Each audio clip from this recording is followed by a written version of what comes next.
On today's show, Jrue Holiday has been announced in Boston. What do we take away from his first appearance with the Celtics? Also, we want to take a look at the depth chart today. There's been plenty of chat online that I've seen. I'm going to ask Camille and Justin what they think potentially the Bucks need. And of course, we're going to continue to look at the fifth starter. And speaking of fifth starters, I'm not sure if anyone heard Damian Lillard talking about MarJon Beauchamp today, but we saw lots of excitement from Bucks fans after that press conference. So let's talk about MarJon today and potentially what he can do moving forward this season.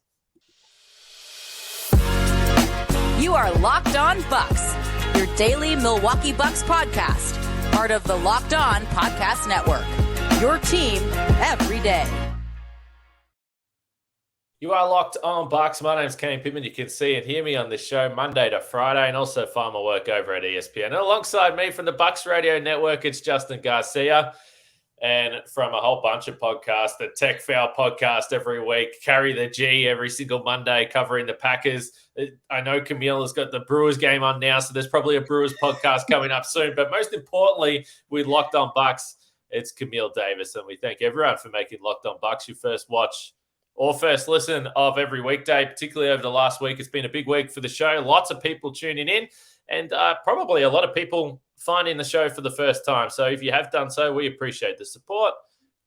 Subscribe, turn the notifications on, drop a comment, a like, rate, review, and do all those things because it's free to do. And I do get the sense it's going to be a big season on Locked On Bucks with plenty to talk about. Starting right now, though, with an old friend who is no longer in Milwaukee. And I want to walk through a couple of the things we saw today, Camille, and I'll throw to you. Firstly, when you see Jrue Holiday and the practice photos coming out and he's in the Celtics uniform, it just feels wrong. Justin's shaking his head. But what did you think, Camille? I mean, I mentioned it about PJ Tucker, where it's like, we have so much love for you, even you going to play in Miami and Philly. We still had some love for you. Jrue going to Boston, that's a tough pill to swallow. That's one where you're like, this is not the landing spot I really wanted for you. Selfishly, as a Bucks fan, did not want to see him in that particular shade of green. I couldn't even bring myself to actually watch the introduction. I was like, not yet. I'm not ready to see the Boston introduction yet. It's so strange to see Jrue over there with the Celtics, given the fact that for the last,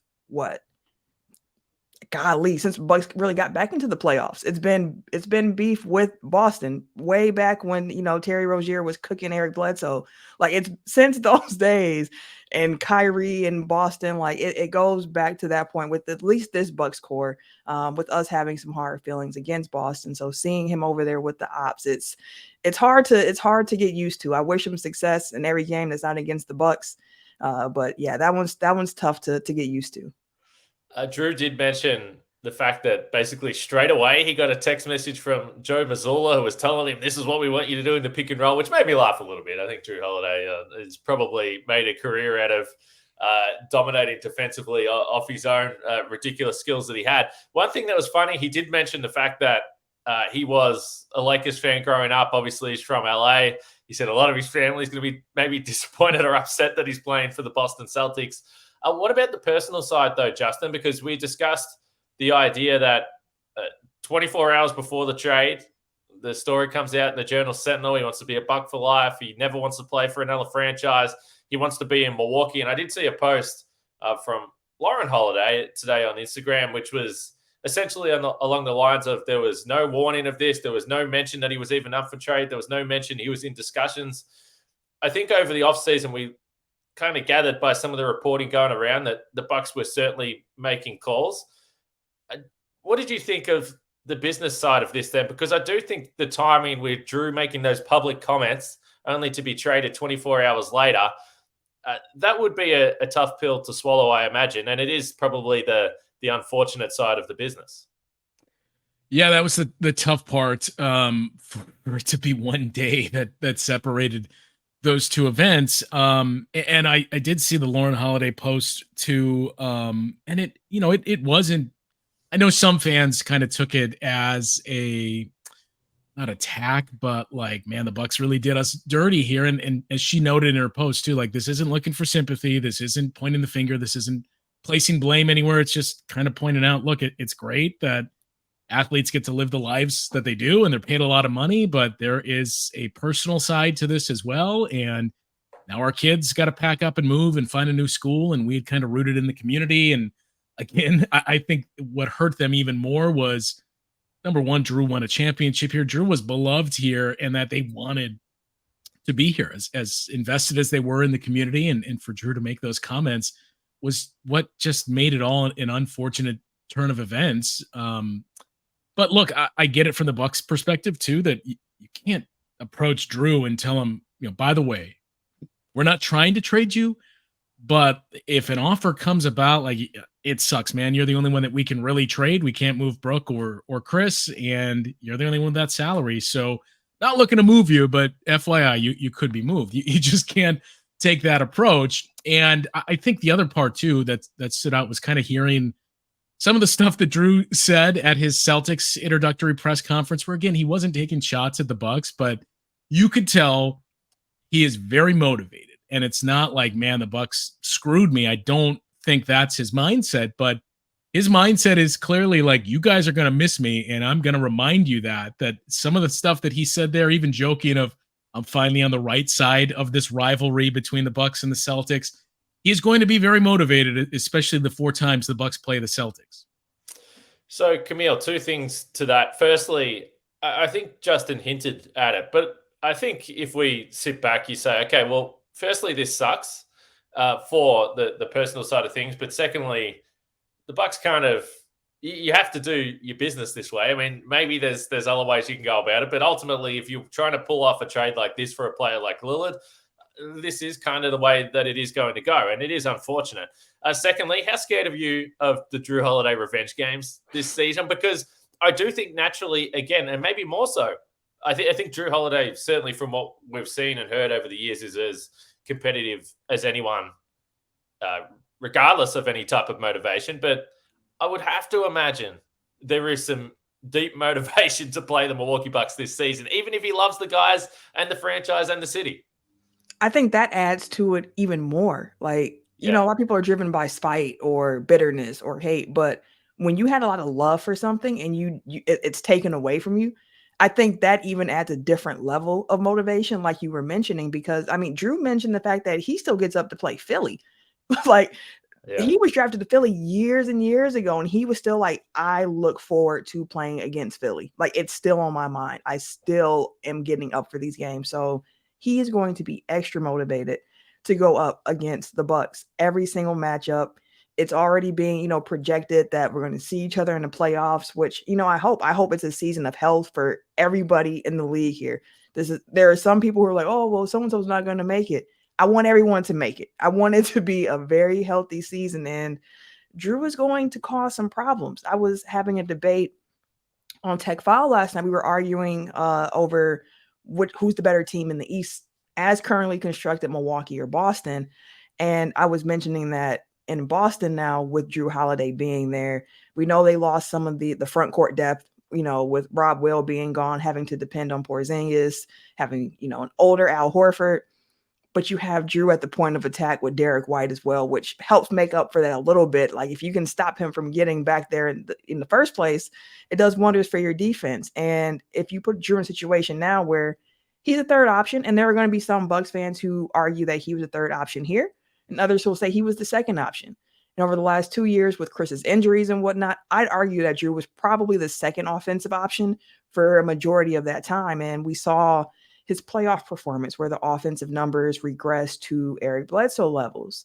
And with that being said, we understood that he said after championship run where he's like, I'm trying to play the best defense that I can, and I don't have as much to give offensively. Like, I'm going to shoot when I'm open, but like, I'm spending so much energy defensively, I don't have as much to give offensively. And I do wonder, with him going to Boston now, playing behind 2 dynamic guards with Tatum and Brown, the offensive load should be less on his shoulders in Boston than it was here in Milwaukee. And with that, I just wonder how much more is going to free him up defensively. And if you have that factored in with the fact that when he sees Milwaukee, he's going to have a point to prove. Like, it's going to be fireworks for sure. Like, he's going to be looking at Dame like, I mean, you took my spot. And it's just when you trade for somebody at the same position, pretty much straight up, in the sense from what the Bucks got and what Portland got in that situation, it's like there's going to be extra motivation. And Jrue Holiday motivated, that's going to be a beast to play against. Yeah, and I think to your point about the offensive stuff, Justin, kind of referenced it on yesterday's podcast. If you missed it, go back and check it out. A crossover with Locked On Celtics. So I think there will be significantly less offensive responsibility, Justin, because the other guy we didn't mention, and I know a lot of people will immediately point to the health side of things, but Porzingis, incredibly talented offensive player. Yeah, I mean, look, it's easy to take some digs at Kristaps Porzingis, and he's certainly not a proven playoff player. I will acknowledge that. But Jrue is really some nights the third, some nights he's going to be the fourth option, at least in the regular season. So that is going to spare quite a bit, because I think the point that Camille made is a good one. And I had said it before too, that, I'm not going to dispute that Jrue's numbers massively dropped off in the postseason.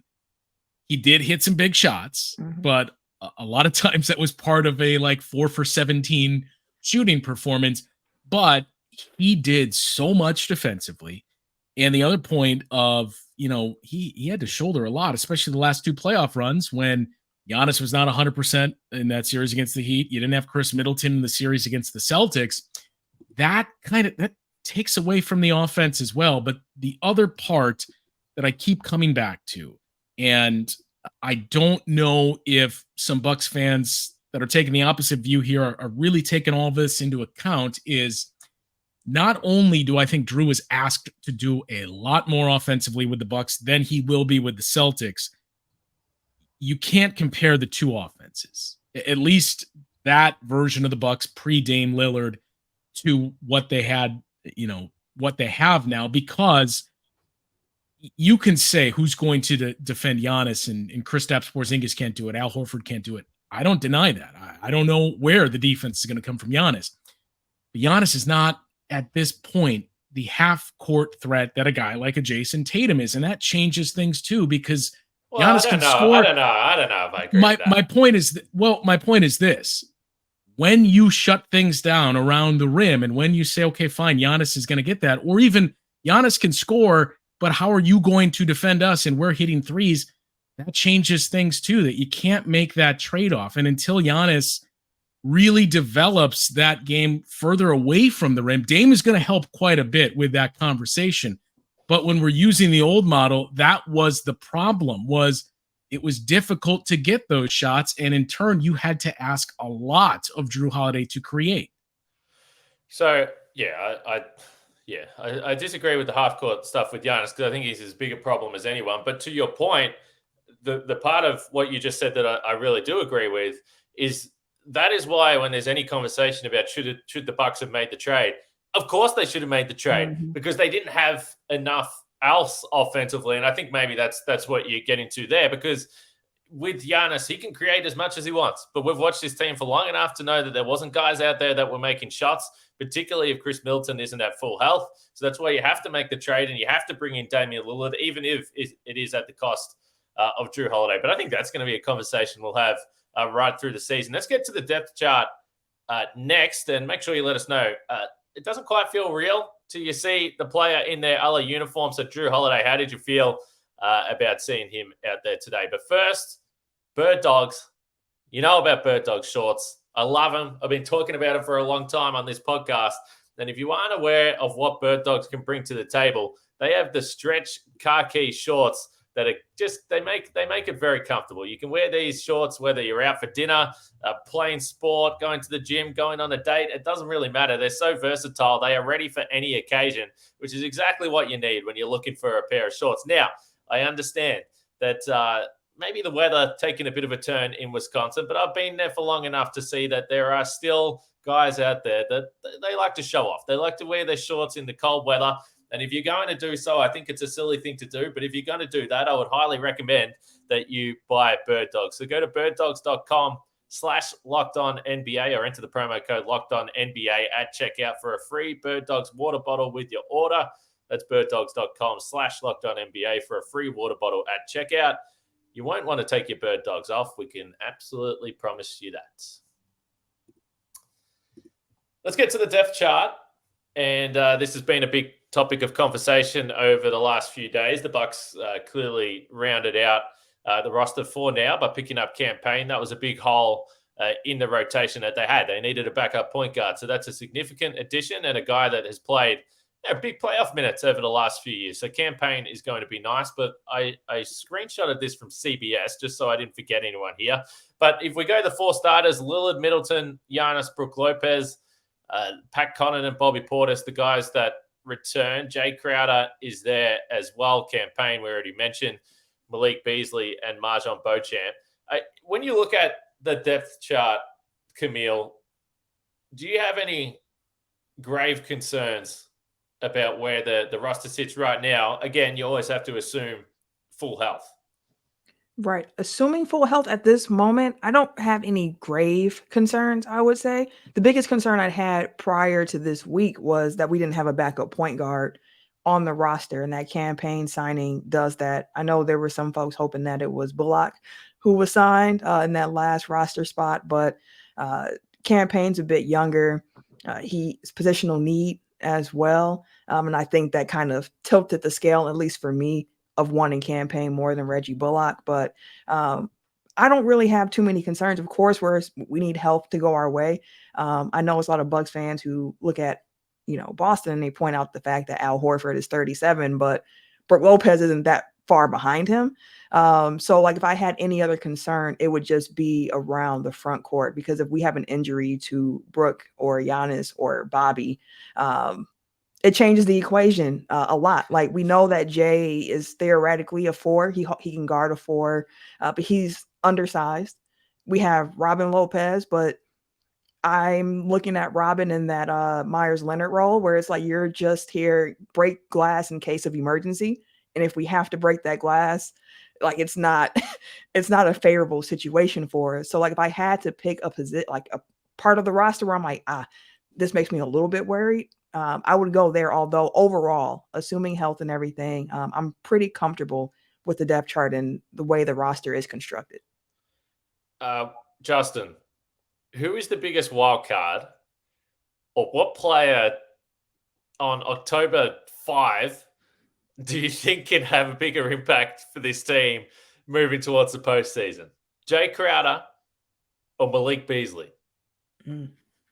Jay Crowder, I would say, because I know Frank expressed some concerns over Jay Crowder's listed weight on the training camp depth chart. And Jay did point out I actually cut some weight. So I don't know if there was a little more sincerity with some of the heights and weights that the Bucks listed this year versus years past. But look, if Jay Crowder can get back to not even being elite, I don't think anybody's suggesting that, but if he can get back to being able to defend up and hold his own on the perimeter and take on some wing assignments, that is going to be huge for this team. Malik Beasley is great, but also the addition of it, and the shooting, I should say, is great. But it also kind of changed when you brought in Damian Lillard, and that what you're going to ask of him drastically changed. Because, you think about where we were, 2 weeks ago, when we were talking about, Malik Beasley, some of the spacing that he's going to get playing with Giannis, and that could help out. And some of the young guards, that some of them rookies, if they can rapidly develop, and talking ourselves into what type of impact could Ty Washington have. Now you bring in Damian Lillard, and that changes all of that. And I think Malik Beasley may be the guy that feels it the most, because I said Jay Crowder is who I would side with, and also the other name in the X factor. Look, it's the same guy that I think most people have been saying for 2 years now, and that's MarJon Beauchamp, because I think the door is wide open for him to be your 5th starter, knowing that spot is just going to need to defend and hit open shots. He showed you some flashes last year, and the other part of it is if he can show that progression and he gives you that confidence of, okay, maybe he's certainly not Jrue levels of defense, but this guy can take on some of those assignments as well. That changes things for the Bucks. Is Malik Beasley, Camille, And I really only just thought about this. I think we've probably had this discussion a couple of times, particularly when the Bucks signed him because he was a low-cost signing. And I think when we were looking back at free agency, it was kind of a nice name for the Bucks to pick up. At that point, you're probably really searching for offense. Now you feel probably a little bit better or a lot better about what the offense could be capable of with Dame on the roster. So I don't know whether I can see Malik Beasley starting, but would he be the most talented off the bench scorer the Bucks have had since Giannis has been around? I'm trying to think of all the names in my head of some of those not so great teams, but just as a straight up scorer, because let's be honest, if he's coming off the bench, that's going to be his role. It absolutely will. I'm trying to think. I can't no one's coming to mind immediately. Like the only player that actually came to mind as somebody who was like off the bench, go and get buckets is actually Bobby. I was going to say, yeah. And that actually is a great call. As a guard, maybe, Camille? But yeah, as a guard. And also way to undersell Greg Monroe too, guys. Jeez. Well, he was a starter, wasn't he? He came off the bench. Well, he came off the bench that last year. But no, Greg Monroe wasn't. Jason Terry.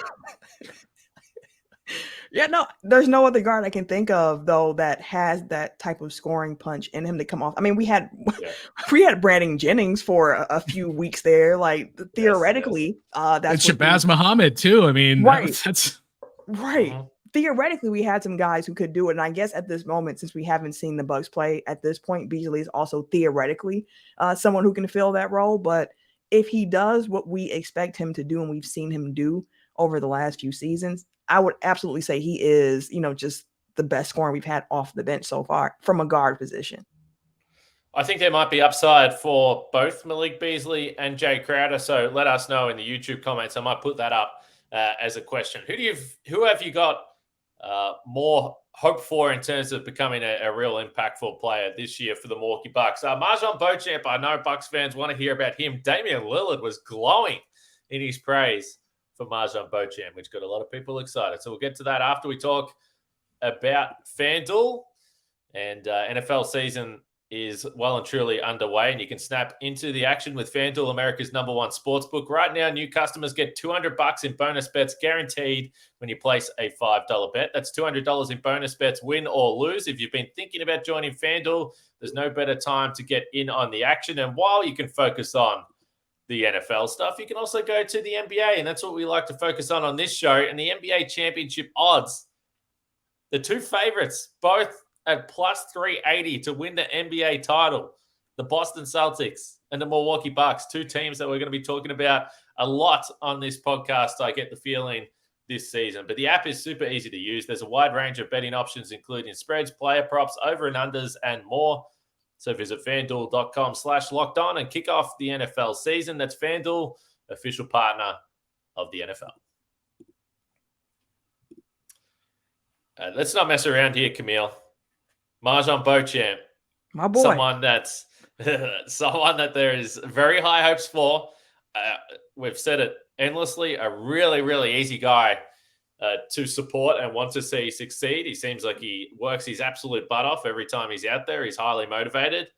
No surprise that he seems to be a guy that Giannis would like to work alongside as well because of the work ethic stuff.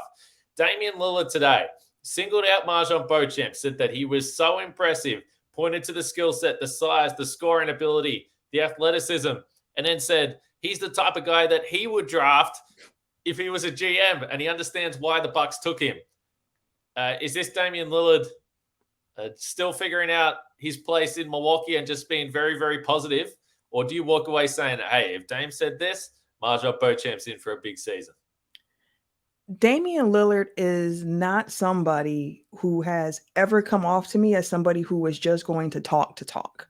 Like Damian Lillard is somebody who is a pretty, he's going to be a straight shooter for the most part. He's going to tell you what he's thinking for the most part. He didn't have to say MarJon. He could have said Chris. He could have said somebody far more established who he's been watching for years, but now he gets to peek back behind the curtains. Like Giannis was an answer that I couldn't tell who the media reporter was who asked the question. So like, aside from Giannis, who is it? Because that's the easy answer to say it's Giannis. So for him to pick MarJon, it it's another sign of a good summer of MarJon. We saw it earlier, him going to Greece, working with Giannis. We saw a summer league. We saw some flashes there. We also saw, those young Bucks not necessarily have it all together, but roster construction is a piece of that as well. We saw him at the Pro-Am dropping, was it 83 in the Pro-Am game. Like, it's been a good summer for MarJon from what you've been hearing about how he's been working to develop. He's mentioned that he got a little bit stronger, not the stereotypical 15 pounds of muscle you always hear. He said probably about 8, if I'm being honest here. So, like, it's a good summer. And we heard Coach Griffin say himself that that starting shooting guard spot is open. And MarJon himself said, I'm coming for it. I want that spot. And I think this level of competition, in addition to the summer that he's had, is really good. So to hear Dame just kind of be like, well, I mean, the length, the size, he has the physical tools, which we saw as well. But to hear Dame say, like, he's kind of starting to put some of this together, it's exciting to hear as a Bucks fan for sure. But again, you take everything with a grain of salt. Again, I don't think Dame is just talking the talk off the side of his neck, but we have to see it on the court in real time. We have to see who wins that starting guard spot as it is as well. If MarJon can win that spot, that's just like to end the summer of MarJon with a starting spot, like that would probably be ideal for him. And then it's like, whoa, you made it to this point now. What can you do with this next step? And that's the part that gets me most excited. Like, what are we going to see in that actual on-court performance? Because if I could pick a dream 5th starter, I would say MarJon as well. Because, like, again, athleticism, the physical tools that he has, the ability to play some defense. And we've been Bucks fans for a while. There was a while here where, Tony Snell was our 5th starter, and we were arguing like, it makes sense because his usage isn't going to be great as it is. We don't necessarily need another offensive dynamite out here. And now you have Dame with Chris and Giannis and Brooke, and that 5th starter is going to be the 5th option in all likelihood when it comes to that offense. So why not see if, we got somebody on the bench here who's young, who can play some defense. If he can also knock down some open shots, that's going to be beautiful. And we don't know how this offense will look with off-ball movement, with sets. So it'll be really fun to see. And I'm hoping, as well as a lot of Bucks fans, that it is MarJon who takes that. Well, he's the high upside guy. So it makes sense that Bucks fans would be hoping for this, Justin. Me and MarJon pretty similar, by the way. Both put on 8 pounds over the summer. For me, not in a good way. If you the only thing I have a little bit of concern about, it feels like in a weird way, there is a lot of pressure on MarJon. And I think part of that comes because he knows he's going to have to earn the minutes. So he does feel like the type of player that can push a little bit. We've spoken about the emotional roller coaster a little bit. And I do have just a little bit of a concern. If it doesn't work out well to start the season, he could find himself pushed back into rotation just by virtue of there is good depth on this team. And even though for some reason there seems to be a question about the depth, I really like it down to 10 or 11, 12 guys. AJ Green, we haven't even spoke about, even though he played a fair bit last season. So any concerns about the pressure that might be either externally or maybe, I assume, what he puts on himself entering this season?